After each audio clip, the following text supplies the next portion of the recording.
And he entered into a ship, and passed over, and came into his own city. And behold, they brought to him a man sick of the palsy, lying on a bed. And Jesus, seeing their faith, said unto the sick of the palsy, Son, be of good cheer. Thy sins be forgiven thee. And behold, certain of the scribes said within themselves, This man blasphemeth. And Jesus, knowing their thoughts, said, Wherefore think ye evil in your hearts? For whether is easier to say, Thy sins be forgiven thee, or to say, Arise and walk? But that ye may know that the Son of Man hath power on earth to forgive sins. Then saith he to the sick of the palsy, Arise, take up thy bed, and go unto thine house. And he arose, and departed to his house. But when the multitude saw it, they marveled and glorified God, which had given such power unto men. And as Jesus passed forth from thence, he saw me, Matthew, sitting at the receipt of custom. And he saith unto me, Follow me. And I arose and followed him. And it came to pass, as Jesus sat at meat in the house, behold, many publicans and sinners came and sat down with him and his disciples. And when the Pharisees saw it, they said unto his disciples, Why eateth your master with publicans and sinners? But when Jesus heard that, he said unto them, They that be whole need not a physician, but they that are sick. But go ye and learn what that meaneth. I will have mercy, and not sacrifice. For I am not come to call the righteous, but sinners to repentance. Then came to him the disciples of John, saying, Why do we and the Pharisees fast oft, but thy disciples fast not? Can the children of the bride chamber mourn, as long as the bridegroom is with them? But the days will come, when the bridegroom shall be taken from them, and then shall they fast. No man putteth a piece of new cloth unto an old garment, for that which is put in to fill it up taketh from the garment, and the rent is made worse. Neither do men put new wine into old bottles, else the bottles break, and the wine runneth out, and the bottles perish. But they put new wine into new bottles, and both are preserved.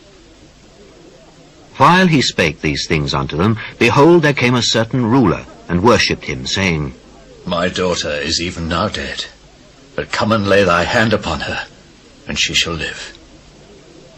And Jesus arose and followed him, and so did his disciples. And behold, a woman which was diseased with an issue of blood 12 years came behind him, and touched the hem of his garment. For she said within herself, If I may but touch his garment, I shall be whole. But Jesus turned him about, and when he saw her, he said, Daughter, be of good comfort. Thy faith hath made thee whole. And the woman was made whole from that hour. And when Jesus came into the ruler's house, and saw the minstrels and the people making a noise, he said unto them, Give place, for the maid is not dead, but sleepeth. And they laughed him to scorn. But when the people were put forth, he went in, and took her by the hand, and the maid arose. And the fame hereof went abroad into all that land. And when Jesus departed thence, 2 blind men followed him, crying and saying, Thou Son of David, have mercy on us. And when he was come into the house, the blind men came to him.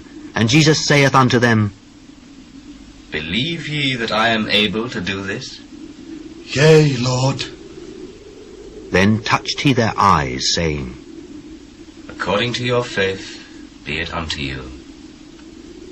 And their eyes were opened. And Jesus straitly charged them, saying, See that no man know it. But they, when they were departed, spread abroad his fame in all that country. As they went out, behold, they brought to him a dumb man possessed with a devil. And when the devil was cast out, the dumb spake. And the multitudes marveled, saying, It was never seen so in Israel. Yes. Never. But the Pharisees said, He casteth out devils through the prince of devils. Wonderful. And Jesus went about all the cities and villages, teaching in their synagogues, and preaching the gospel of the kingdom, and healing every sickness and every disease among the people. But when he saw the multitudes, he was moved with compassion on them, because they fainted and were scattered abroad as sheep having no shepherd. Then saith he unto his disciples, The harvest truly is plenteous, but the laborers are few. Pray ye therefore the Lord of the harvest, that he will send forth laborers into his harvest.